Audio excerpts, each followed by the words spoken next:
Donc je fais partie du comité catholique contre la faim et pour le développement. Alors notre but à nous, c'est de récolter des fonds pour aider des projets dans les pays en Afrique, en Amérique du Sud et en Asie. Des projets de développement. Donc on travaille avec des gens de là-bas, des associations locales qui savent, comme elles sont sur place, elles savent bien ce qu'elles ont besoin et on les aide financièrement à développer leurs projets afin de se garantir, de se faire du travail, de garantir une activité commerciale ou agricole de façon à pouvoir en vivre. Alors l'association, elle existe sur Saint-Romain, mais elle existe aussi sur Le Havre et elle existe sur toute la France. Donc on est assez important, on a à peu près 15 000 bénévoles à peu près qui travaillent dans cette association-là sur toute la France. Donc on récolte des fonds et on travaille dans 80 pays. Alors on récolte des fonds en France et on aide des projets là-bas. On envoie de l'argent pour leur donner soit leur payer des techniciens, mais des techniciens de là-bas, des gens qui se forment sur place, notamment dans le domaine agricole, pour acheter des semences, pour acheter du matériel. On les aide de cette façon-là. Moi, j'ai toujours été intéressé par la solidarité internationale, les pays en voie de développement. Et quand j'ai été à la retraite, j'ai un ami qui m'a demandé de participer à cette association et ça m'a intéressé de pouvoir travailler avec d'autres bénévoles comme moi qui essayent de monter des projets, des choses comme ça. Notre association, en fait, elle a pour titre les Amis de Goma. Goma étant une ville qui est située en plein cœur de l'Afrique, en République démocratique du Congo, mais sur la frontière entre le Rwanda et le Congo.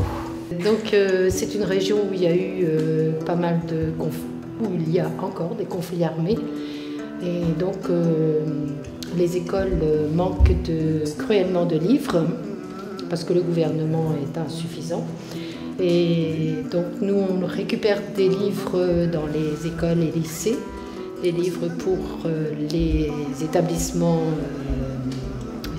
secondaires ou même primaires, mais essentiellement secondaires, de la ville de Goma qui compte à peu près 800 000 habitants, avec beaucoup d'écoles et de lycées.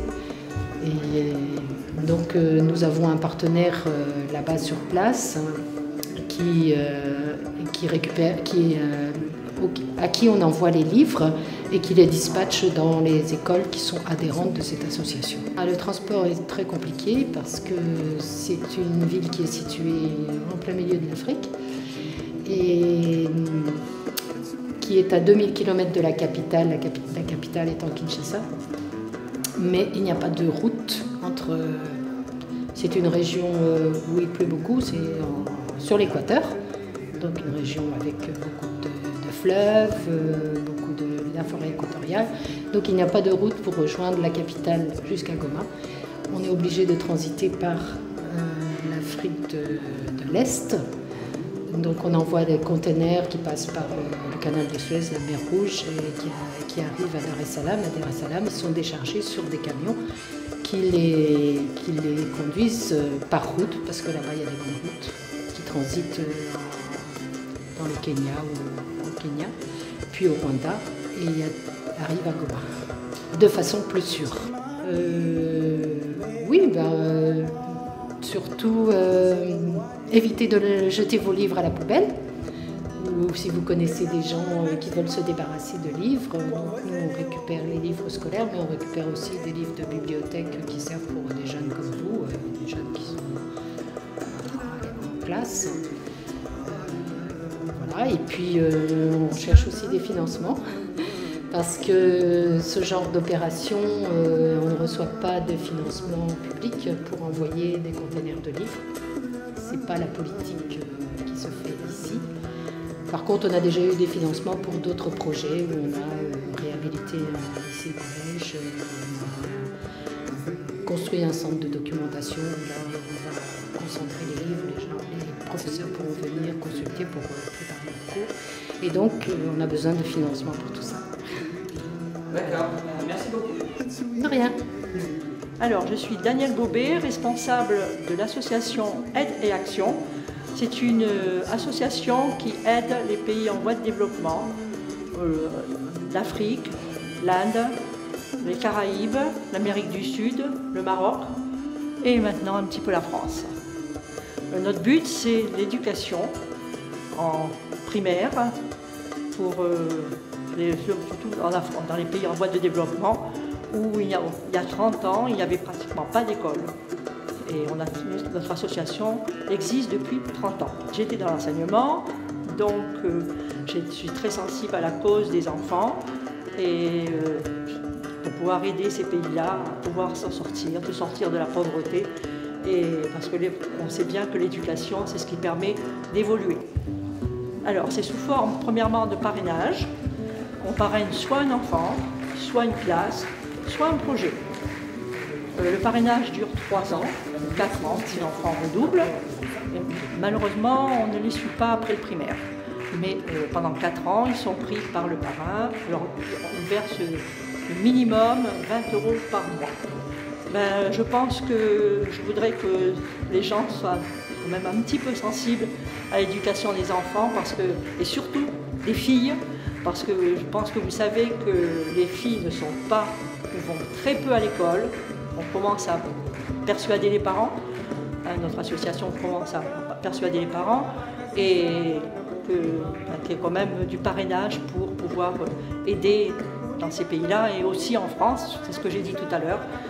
En France, on a besoin aussi maintenant, dans les écoles difficiles, d'aide dans les associations humanitaires. Bonjour, je suis Jean-François Bretet, président de l'association Cap Développement.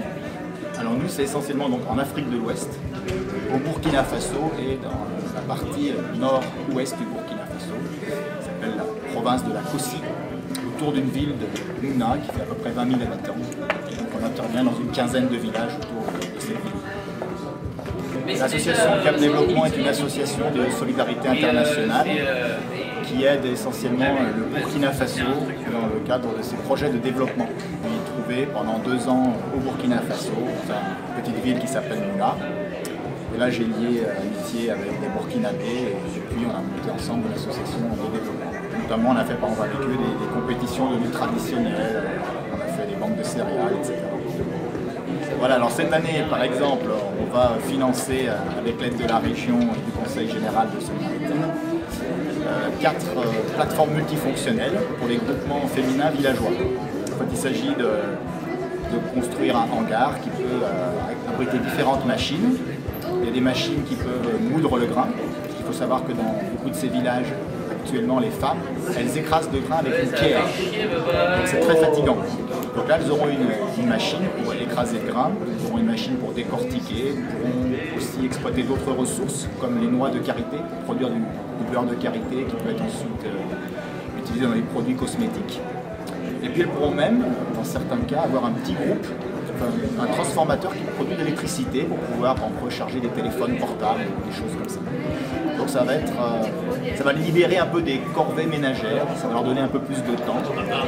Et aussi dans ces projets-là, il y a tout un volet d'alphabétisation. Pour celles où d'entre elles n'ont pas été à l'école, donc elles vont apprendre un petit peu à écrire, à lire, elles vont apprendre à gérer leurs projets. Et donc ça fait partie de toute une politique qui aide les femmes à s'émanciper et à prendre toute leur part dans le développement socio-économique de ces villages.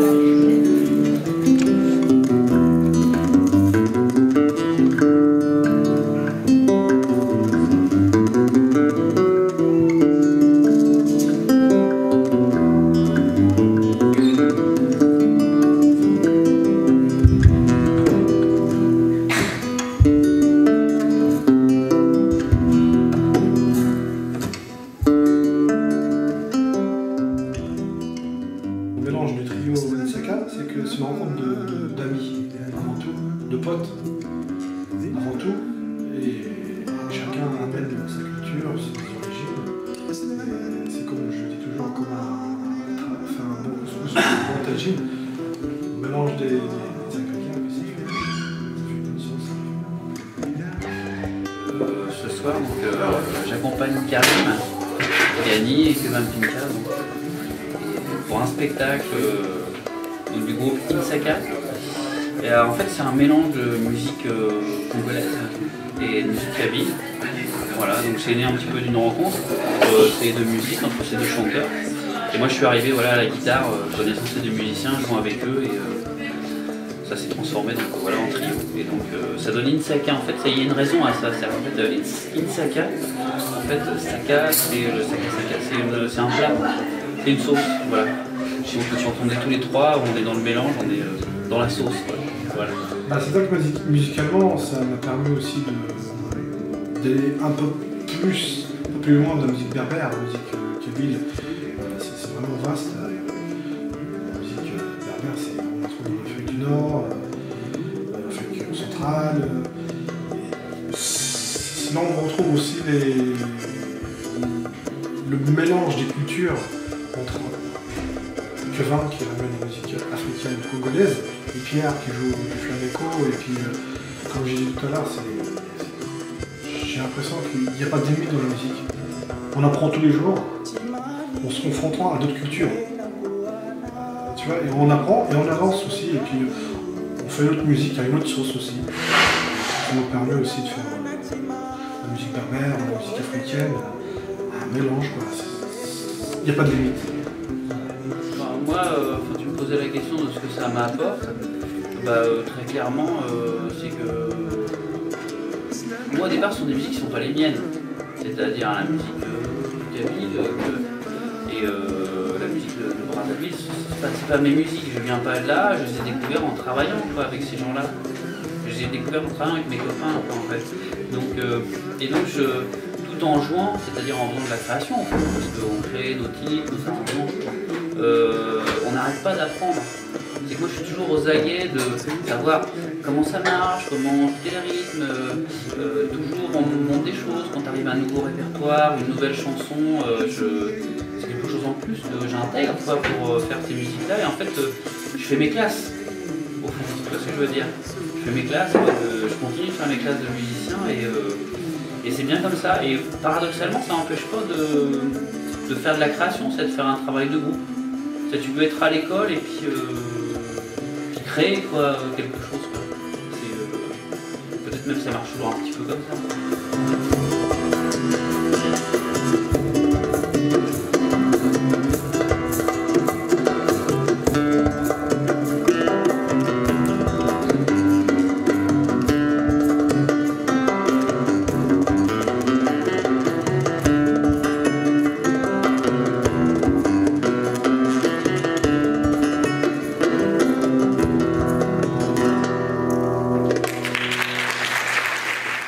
Pas de frontières, l'amitié, la musique bien sûr, et puis oublier les politiques, oublier aussi la différence de chacun, se respecter, et puis une amarre, la religion quoi, une amarre quoi, c'est bon quoi. Vive la musique. Vive la musique quoi. Vous savez, on n'a pas besoin d'être noir ou juif ou arabe ou musulman ou athée pour vivre en paix, dans la joie et de l'amour. L'amour surtout quoi. Puis voilà, quoi, c'est bon quoi, il y en a marre. Ces barbus, ces gens-là qui nous font la morale. C'est pour ça que je pense que la musique c'est un langage universel. On n'a pas besoin d'être noir pour faire de la musique noire ou d'être blanc pour être... Tu vois ce que je veux dire? Voilà quoi, et puis il y en a marre, c'est complexé de la vie quoi, vive la musique.